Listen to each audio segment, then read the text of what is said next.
everyone. I'm back. This is part two of this week's lesson from the library. We are going to be reading the fourth and final book for the Cook Prize. This is another biography, but in this case, this is a biography of somebody who I was somewhat familiar with, but certainly not in the context and the way that this book is teaching us about her. This book is called Hedy Lamarr's Double Life, Hollywood Legend and Brilliant Inventor. Hedy Lamarr was an actress who was in many, many movies in the 1940s mostly, 1930s, 40s, I believe into the 1950s. And but in addition to being a movie star, and a very popular and glamorous one at that, she was a scientist and inventor whose work we still use today. And I had no idea about this. It took this book to share these amazing contributions that she made with someone like me. So let's read it. Make sure that you are watching both pieces of this lesson today. In addition to both of these videos, you'll be getting a link that is a link to a Google form with the 2 questions for voting for the Cook Prize. It'll take you about a minute to do it. All you have to do is make your selection of which book is your favorite, which books you feel is most deserving of the Cook Prize, and just select your class, your grade in class, and submit the form, and I will get it.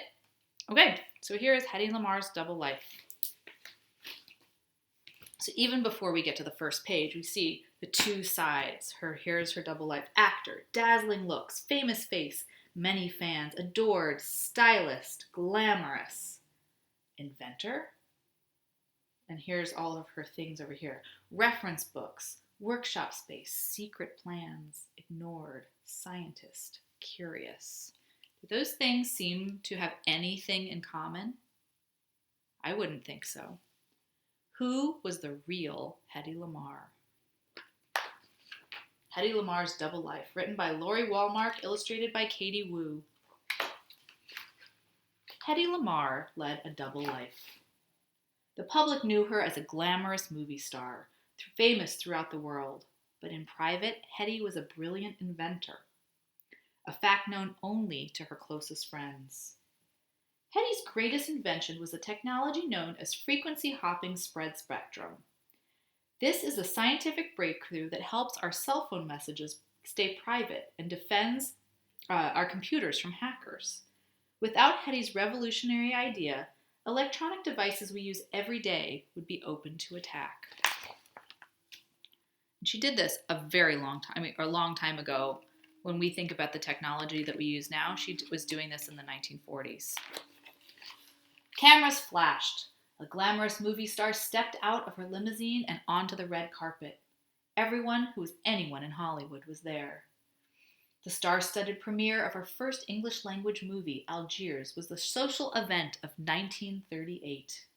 Journalists and photographers crowded around her. If they only knew the story, the true story behind the world's most beautiful woman.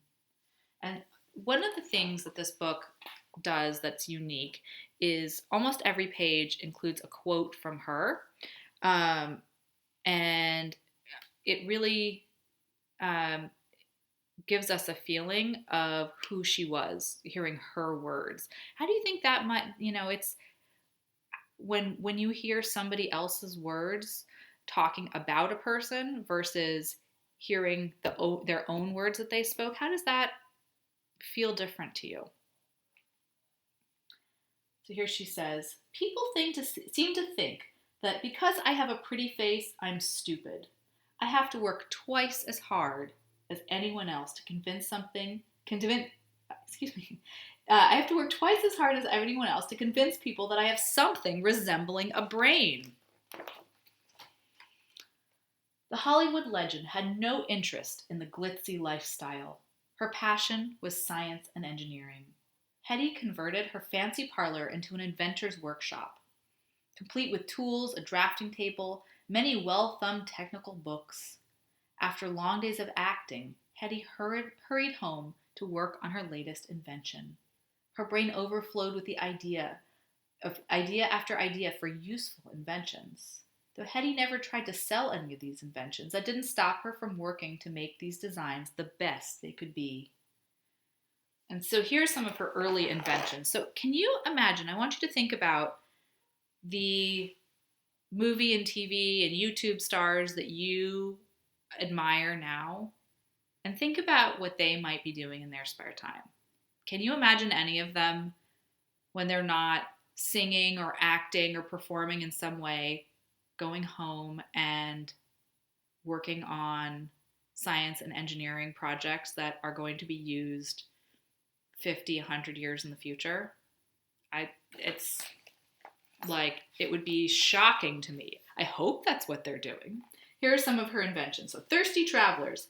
Hedy made a flavor cube that changed plain water into soda. That's actually something that there are things like that. You can add like flavors to water in like little packets. A device to help people in and out of the bathtub. An accordion fold pocket on tissue boxes. Hedy intended them to hold unused tissues.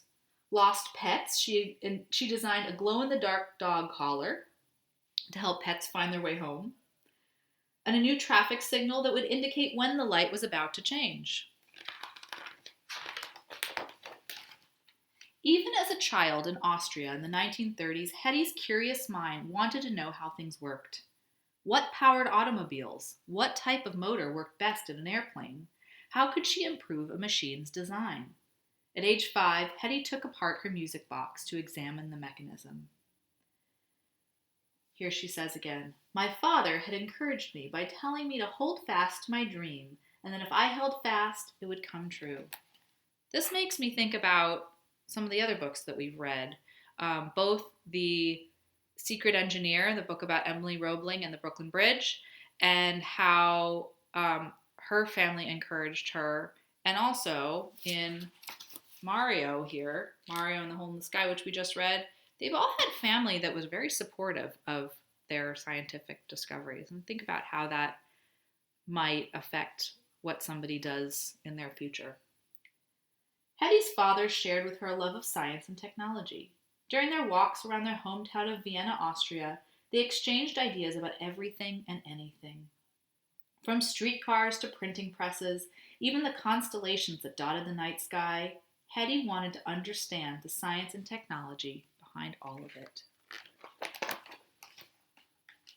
Young Hedy was also crazy about the movies. I'll get this up close to you guys here so you can really see this is the other side of her life. So we see on almost every page, we have her double life, right? We have one side and the other side. We have the acting movie star side, and we have the scientist inventor side here. Both sides of her life. She was crazy about motion pictures. Whenever possible, she sneaked off to a movie theater. Returning home, Hedy reenacted her favorite scenes, playing all the parts herself. She constructed a stage for her dolls underneath her father's desk. There she performed shows for imaginary audiences. Her dolls starred as fairy tale heroes and villains. For real audiences, Hedy acted in school plays and sang in music festivals. Always dreaming, Hedy wanted to escape into the movies. And soon she got her chance. All my life, I had loved to play act and pretend. Hedy's first job was as a script girl at a movie studio in Vienna. When the opportunity came up to be an extra in the movie, Hedy rushed to apply. She won a minor role in a restaurant scene. This bit part, small as it was, gave Hedy her first steps to the road to stardom. Hedy constantly practiced her acting skills. She imitated family, friends, even people she saw on the street. She mimicked the way people walked and talked. She copied their mannerisms and facial expressions. I acted all the time. I was a little living copybook. I wrote people down on me. Before long, Hedy was cast as the lead in a play. She caught the eye of a very famous Hollywood producer, Louis B. Mayer. Impressed by her talent, he offered her a 7-year movie contract. Hedy left her family behind in Europe and settled into America. That's the way that they used to hire people in movies. It wasn't just for one movie. Usually they would hire somebody for a whole bunch of movies and then they would find roles for them in a bunch of movies made by one studio. After only 6 months of English lessons, she starred in her first American movie. Mayer thought a glamorous star needed a Hollywood name, so Hedwig Eva Maria Kiesler became Hedy Lamarr. My face has been my misfortune. A mask cannot remove it. I must live with it. I curse it. Which I think is a very interesting thing for somebody who's known for being so beautiful to say, that her face has been her misfortune. Why would she say that? Do people treat people differently when they are very beautiful sometimes? They might assume certain things about them versus, when they might be more sort of plain and average looking. Hedy went on to star in many well-loved films, including the biblical drama Samson and Delilah and the comedy My Favorite Spy. She acted with some of the most famous movie stars of the time, people like Angela Lansbury, Jimmy Stewart, Judy Garland, and Clark Gable. Hedy was now a major movie star. She says, "The brains of people are more interesting than the looks, I think." Which I tend to agree with, but, when you're a movie star, that's not usually what people are looking at. Hedy's movies let people escape from the talk of war, if only for a few hours. World War II was raging, and everyone was afraid. Nazis had taken over Germany, and Nazi soldiers had invaded many other European countries. You remember where Hedy was from? She was from Austria, which was where one of the countries where World War II was taking place. At a friend's dinner party, Hedy met George Antheil, a composer of modern music. She learned that he was also a former weapons inspector. This reminded Hedy of a discussion that she had had back in Europe about a problem with the guidance system for torpedoes. The guidance system couldn't prevent the enemy from jamming the weapon's radio signals, and because of this, the enemy could command a torpedo to go off course. That would be disastrous. Hedy asked George if the United States Navy faced similar problems with their torpedoes. They did. Hope and curiosity about the future seem better than guarantees. That's the way I was.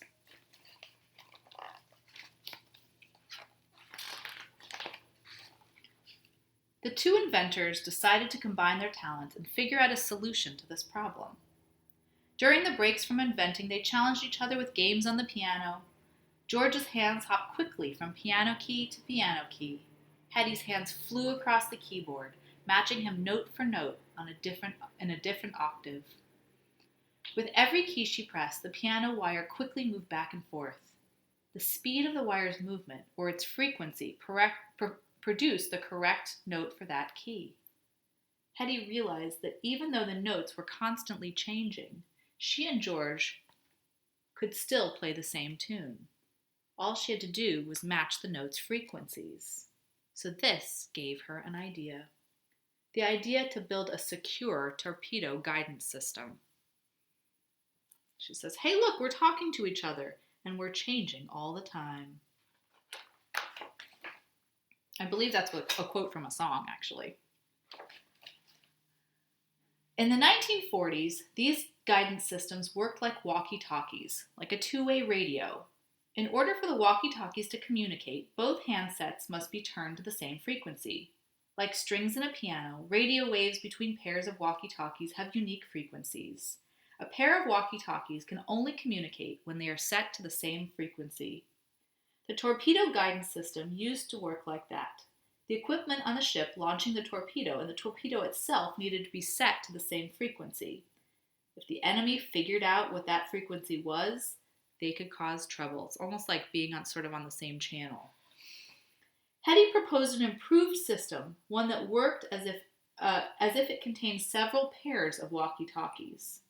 Each pair would be set to a unique frequency. From moment to moment, the system could switch which pair of walkie-talkies carried the message.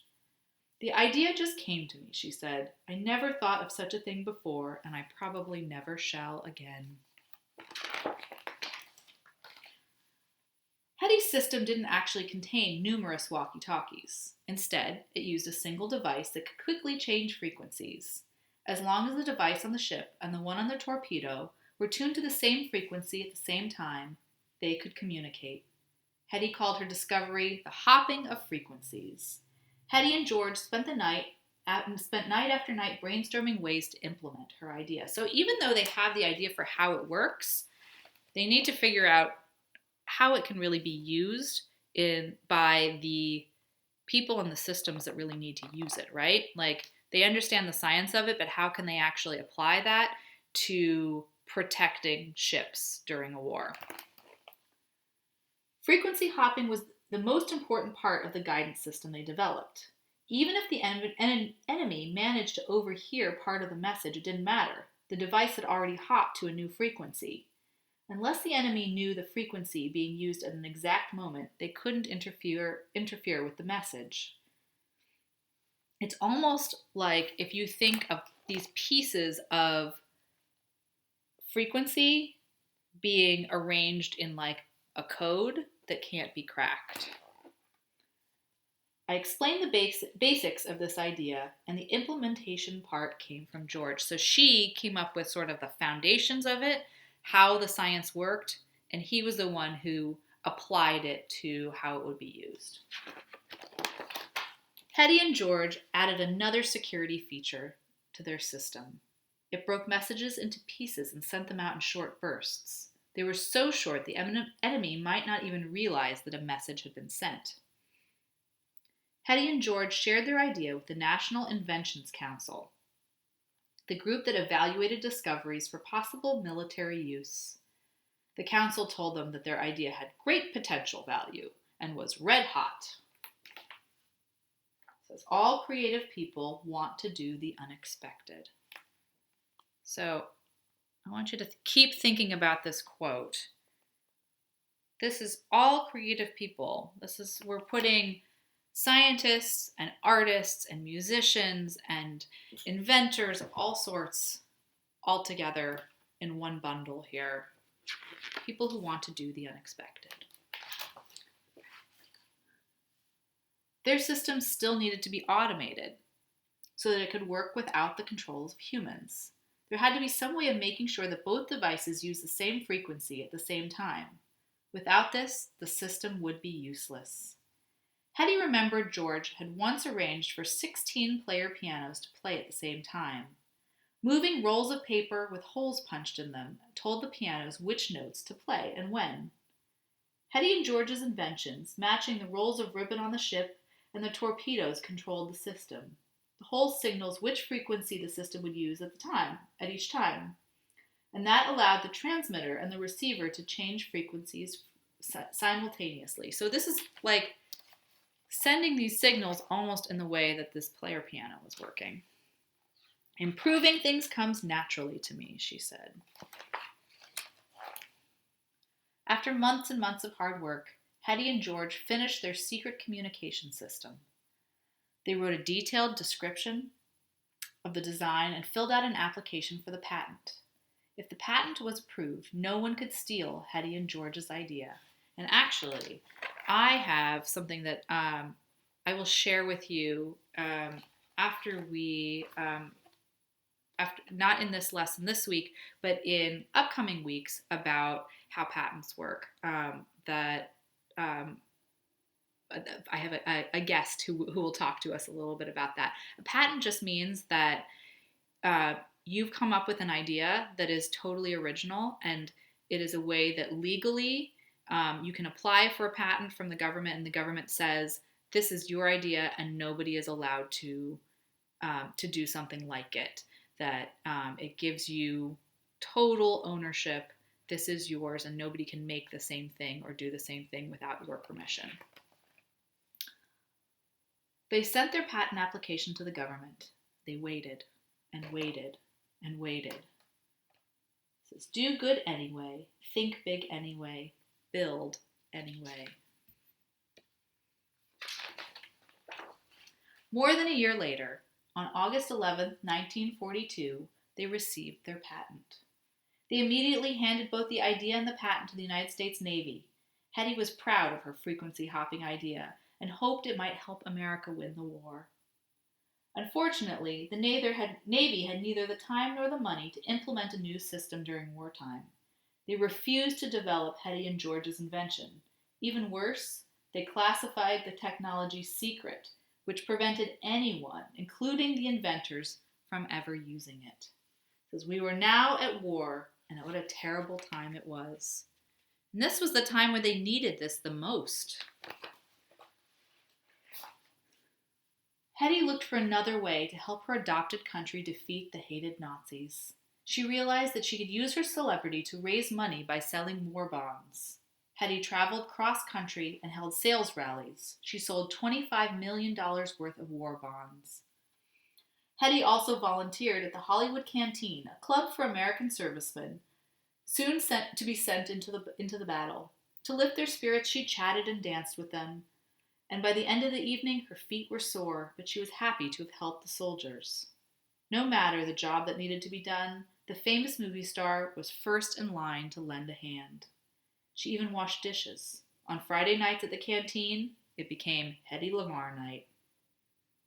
When Hedy wasn't busy volunteering or acting, she continued to tinker in her inventor's workshop. More than 20 movies later, Hedy retired from acting. 40 years later, the military finally declassified Hedy's frequency hopping technology. The patent had long expired, so anyone was now free to use this invention. They didn't need to give Hedy or George credit for their amazing discovery. Does this feel fair to you? What do you think? They had this patent, but it was never actually used for anything, so they never made any money from it. And they never got to see their invention used the way that they intended. And now people can use it whenever they want. Companies race to include this frequency hopping in their own devices. This technology can be found inside many of today's popular electronics. Frequency hopping spread spectrum is the technology that helps keep our cell phone calls and texts private. It's a trick that allows secure wireless communications between computers and the internet. It makes it harder for people to hack drone aircrafts. All this was made possible by Hedy's idea, the hopping of frequencies. She says, I can't understand why there's no acknowledgement when it is used all over the world. Never a letter, never a thank you, never money. It wasn't until more than 50 years later, when their patent was granted, 50 years after their patent was granted, that the world recognized the contributions of Hedy Lamarr and George Antheil. In 1997, the inventors received the Pioneer Award from the Electronic Frontier Foundation for their significant contribution to the computers. Hedy's response to this great honor, and this is the last words of this book, it's about time. My life was full of colors, she said, full of life. I don't regret anything. I learned a lot.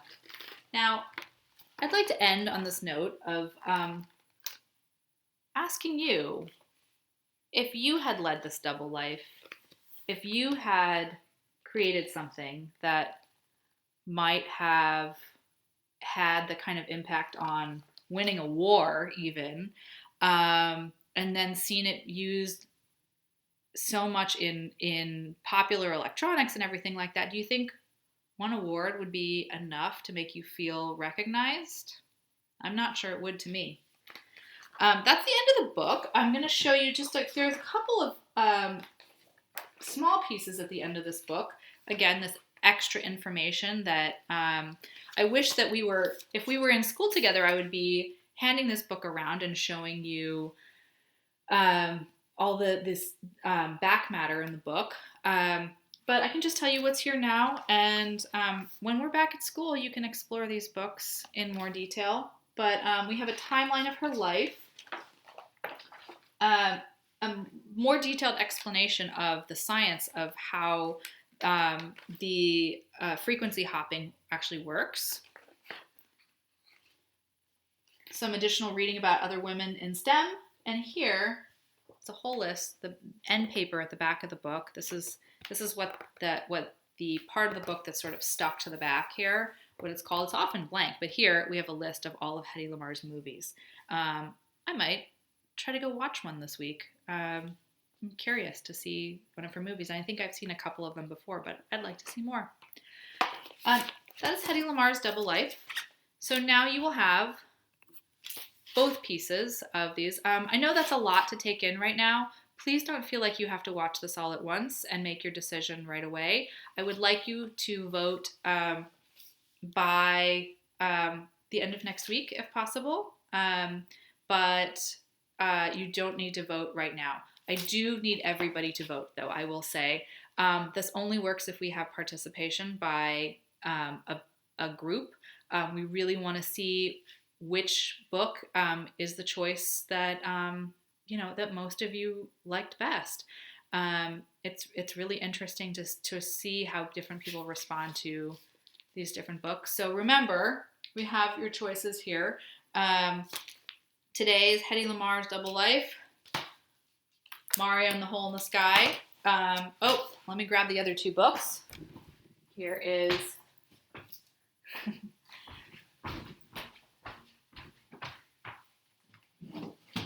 here we have all of the books. We have Flower Talk, How Plants Use Color to Communicate, and The Secret Engineer, How Emily Roebling Built the Brooklyn Bridge. All of your choices. Please vote on your favorite. If anybody has any trouble, dropping all the books here. If anyone has any trouble with the Google Forms, please let me know. I'm happy to help you, but it should be pretty simple. All you have to do is click your answers and submit, and your votes will be counted. Have a good week, everybody. I will talk to you soon. Bye.